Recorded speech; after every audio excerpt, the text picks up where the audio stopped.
Gasilsko vozilo je običajno prvo na kraju nesreče, prvo na kraju požara. In pogosto je tam prvi, tako imenovani GVGP-1, torej gasilsko vozilo za gašenje gozdnih požarov. Poglejmo si ga od blizu. Poglejmo si, kako nastane. Največ teh vozil je na Primorskem, v okolici Krasa, tudi druga območja Slovenije imajo veliko teh vozil, sploh v manjših gasilskih društvih, ker imajo ponavadi naprimer GVGP-1 pa še dodaten večji kamion. Ni tako hiter, ni tako konkreten, kot taka manjša gasilska vozila. To vozilo je s proizvodnega traku zapeljalo kot povsem običajen Ford Ranger.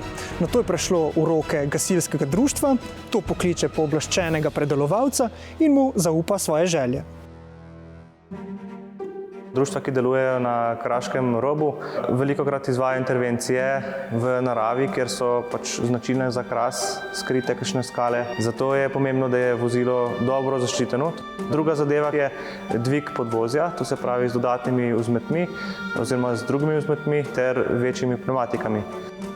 Pri Rangerjih se z vgradnjo dodatnih zračnih blazin poveča nosilnost za 300 kg, kar pa pri takem kompaktnem vozilu veliko pomeni. Ja, lahko peljemo dodatnih 300 litrov vode s sabo ali pa 300 kg opreme. Tale Ranger je še posebej predelan, opremljen je z jeklenim sprednjim odbijačem, z vgrajenim vitlom, da lahko rešujejo tudi druge tipe intervencij.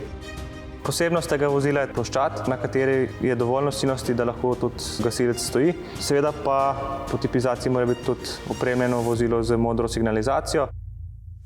Električna napeljava mora biti posebej zaščitena, saj se lahko zgodi, da mora gasilsko vozilo zapeljati čez kakšen predel, kjer je še požar, da se reši iz tega. Ker so pick-up vozila zelo kompaktnih mer, je v notranjosti potrebno precej iznajdljivosti, da se to vgradi. UKV postaja, ki se jo vgradi v zadnji del vozila in se na strop vozila vgradi samo ločen manjši zaslon. Želja gasilskega društva je bila, da imajo vgrajen nosilec tukaj spredaj za tablico, kjer so naložene karte. Zelo specifična nadgradnja je recimo pri tem vozilu ta, da imajo v kabini vgrajen tudi dihalni ID aparat, saj to vozilo uporabljajo tudi za gašenje, to se pravi na stanovanjskih objektih. Tako predelano vozilo nato roma naprej do ostalih nadgraditeljev, ki v keson montirajo gasilski modul. Visokotlačna črpalka z navijakom, to imajo vsa vozila, ter vgrajen spodaj rezervoar za vodo. Zdaj, če so to predeli, kjer je dostop tudi s kakšnim večjim kamionom, se gasilci raje odločijo za vgradnjo dodatne opreme, dokler lahko pride kamion, se napelje cev za napajanje tega vozila, ki je taktično vozilo. Domala vsako vozilo, ki je v uporabi v Sloveniji, je predelano pri nas. In za nameček slovenski predelovalci poskrbijo tudi za številna gasilska vozila iz tujine. Torej, v Sloveniji nimamo le gasilskega društva v vsaki vasi, pri nas je tudi ogromno tehničnega znanja.